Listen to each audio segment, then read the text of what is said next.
ഇന്നുണ്ടാക്കുന്ന നമ്മുടെ അംഗൻവാടി കിട്ടുന്ന നമുക്ക് അമൃതം പൊടി വെച്ചിട്ടുള്ളൊരു പുട്ട്, പെട്ടെന്ന് ഒരു തട്ടിക്കൂട്ട് പുട്ടാണ് കേട്ടോ.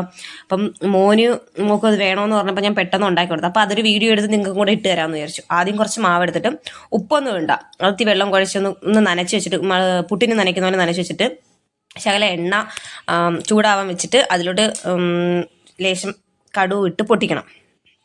ലേശം കടുവിട്ട് പൊട്ടിച്ചിട്ട് അതിലോട്ട് അരിഞ്ഞ് വെച്ചിരിക്കുന്ന കൊച്ചുള്ളി, ഇപ്പം മോൻ്റെ കയ്യിൽ പൊട്ടിത്തെറിച്ചപ്പോഴാണ് കൈ പെട്ടെന്ന് ഫോൺ അങ്ങ് മാറിപ്പോയി കേട്ടോ. അതങ്ങോട്ട് മൂത്ത് വരുമ്പോൾ, കൊച്ചുള്ളി മൂത്ത് വരുമ്പോഴത്തേനും ഒരു ചെറിയ പച്ചമുളക്, അതൊരു ചെറിയൊരു ആ എരിക്കും മധുരത്തിന് അത് ബാലൻസ് ചെയ്ത് നിൽക്കാൻ വേണ്ടിയിട്ട് ഒരു പച്ചമുളക്, ഇത് രണ്ടും കൂടെ നല്ലപോലെ ഒന്ന് മൂത്ത് വരുമ്പോഴത്തേനും അതിലോട്ട് നമ്മൾ പുട്ടിന് കുഴച്ച് വെച്ചേക്കുന്ന പോലെയൊക്കെ അമൃതം പൊടി അതിലേക്ക് ഇടുക.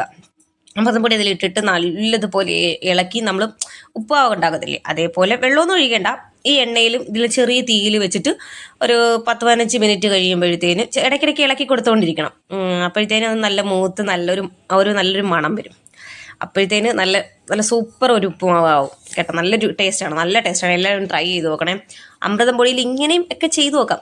അപ്പം എനിക്കിത് ഒരാൾ പറഞ്ഞു തന്നെ. അപ്പം സ്കൂൾ വിട്ട് വന്നതിന് ശേഷം ഇവർക്ക് ഇത് വേണമെന്ന് പറഞ്ഞിട്ട് പെട്ടെന്ന് ഞാൻ വൈകുന്നേരം ആയപ്പോഴത്തേനും ഉണ്ടാക്കി കൊടുത്തതാണ് കേട്ടോ.